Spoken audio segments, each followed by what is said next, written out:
Fear of the unexpected, a phrase that captures the essence of phobias. Why was the math book always worried? Because it had too many problems. Speaking of problems, or rather fears, today we're diving headfirst into the world of obscure phobias. Phobias, my friends, are not just about the fear of heights or spiders. They're a pervasive type of anxiety disorder, often centered around a particular object or situation. They're like that annoying party guest who overstays their welcome, causing distress and impacting daily life.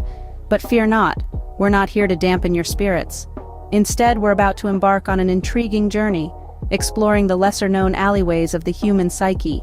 Expect the unexpected, expect the bizarre, but most importantly, expect some tongue-in-cheek humor. So buckle up, or rather don't if you have amaxophobia, the fear of riding in a car, as we dive into our first obscure phobia. First up, we have the tongue-twisting hippopotamonstrosi-squipedaliophobia. Yes, it's quite a mouthful, and that's part of the charm. Now, if you're scratching your head and wondering, what could possibly be so scary about long words, you're not alone. Hippopotamonstrosi-squipedaliophobia is the fear of long words. It's not just a fear of spelling bees or Scrabble tournaments, but a genuine psychological condition that can cause anxiety and discomfort. The irony, of course, is that the name of the condition itself is a long word. The root cause of this phobia, like many others, can vary widely. It could stem from a traumatic event linked to long words, or simply an overwhelming sense of being unable to comprehend or correctly pronounce longer words. The effects? Well, they can range from mild discomfort to full-blown panic attacks when confronted with long words. And here's a little pun to lighten the mood. What do you call a hippopotamonstrosis squipedaliophobic who just won a spelling bee? A paradox. Talk about a fear that's too big for its britches. Next up, ablutophobia, the fear of bathing. Ablutophobia is not just about skipping a shower or two. It's an intense fear, often triggered by past traumatic experiences associated with cleaning oneself. This can lead to serious personal and social problems. But don't be too quick to judge, because everyone has their own dirt to deal with, right? So the next time you're dreading your morning shower, remember, there's someone out there who's got it worse. Now that's a fear that really stinks. Ever heard of nomophobia? It's the fear of being without your mobile phone. It's a modern-day phobia that has us clinging onto our devices like life preservers. The thought of being disconnected, even for a short while, sends shivers down the spines of nomophobes. The causes?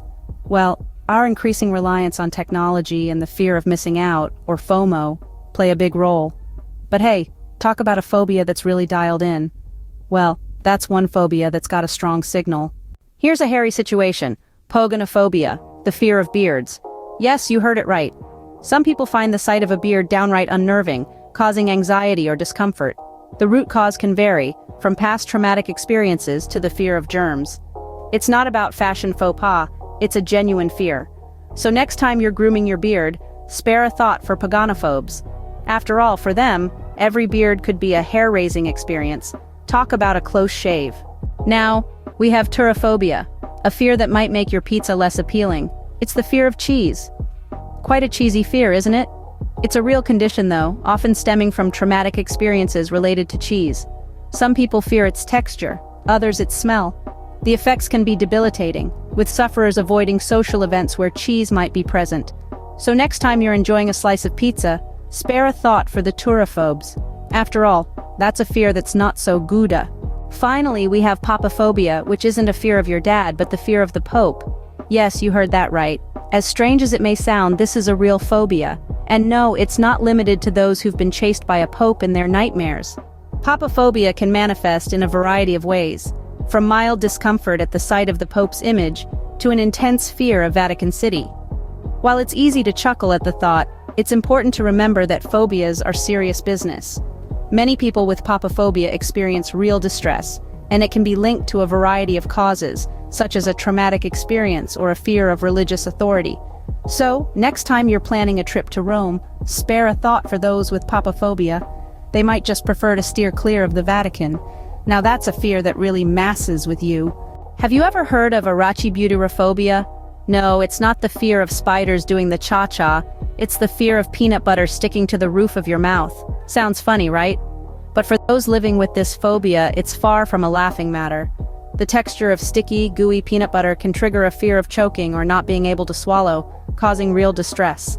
Some people with arachibutyrophobia might avoid peanut butter altogether, or any food with a similar consistency. So next time you're enjoying a peanut butter sandwich, remember, not everyone finds it so smooth.